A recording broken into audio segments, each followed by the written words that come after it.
Hi guys! Good morning! Welcome back to our channel, Fluidity of Life. So, naisipan kong magluto ng kakanin. Ang tawag sa Bisaya, ginusang.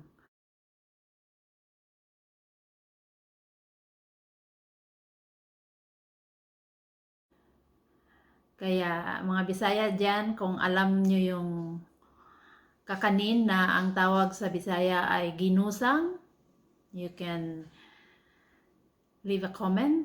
Feel free or i-correct nyo ako kung anong I miss or how it's cooked the way it should be. But, naisip ko lang, bigla ko lang naisip. So, sabi ko, makagawa nga niyan. Tingnan natin kung yung naalaala kong lasa, yun ang kalalabasan. Okay, guys? Come join me in the kitchen.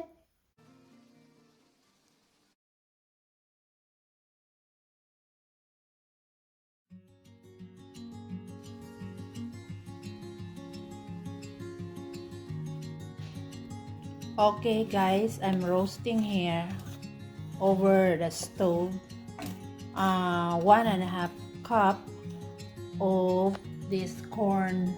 I'm just using this corn masika.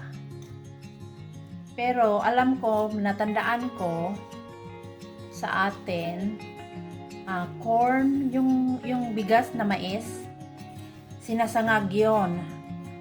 And then, gigiling.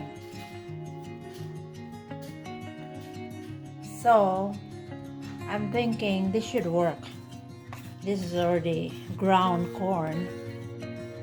So, I'm just roasting this one until maybe a little light brown. And still roasting, guys. I've been roasting this for 5 minutes. It's not done yet. Continue roasting. See you in a bit. Okay, guys. This is done. Tapos na to. See? The color changed from yellow to brown. I don't wanna toast more than this or else it's gonna be dark and bitter taste.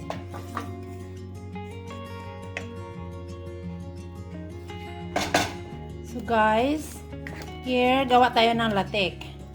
This is 1 can ng coconut milk.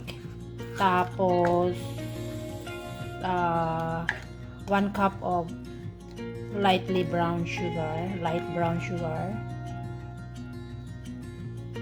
Then, a little bit of vanilla. Half a teaspoon. Tapos, young coconut. Guys, just a recap. In here, I already toasted my corn maseka. 1.5 cups of them. And in here, gumawa tayo ng latek. Isang lata na coconut milk and 1/4 quarter cup of young coconut. See? And 1 cup of light brown sugar, a teaspoon of vanilla extract, and a pinch of salt. And since this is my own version, I'm gonna add 2 of these raisins. And then, hindi pa tapos ang latek, so I just continue cooking this for maybe 5 minutes more. Guys, I think this is the consistency of the latek na hanap ko. Hindi na masyadong matubig. Ang tingin nyo, guys. Pwede na ba to? Pwede na yata to. We're gonna add little by little. Kasi baka kukulangin yung sabaw natin eh. And then turn down the heat to number 2.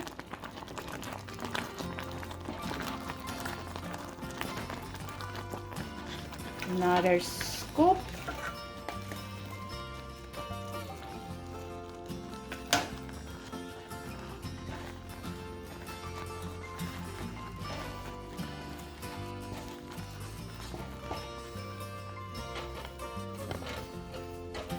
They absorb a lot of liquid, so I guess I'm not using all of that.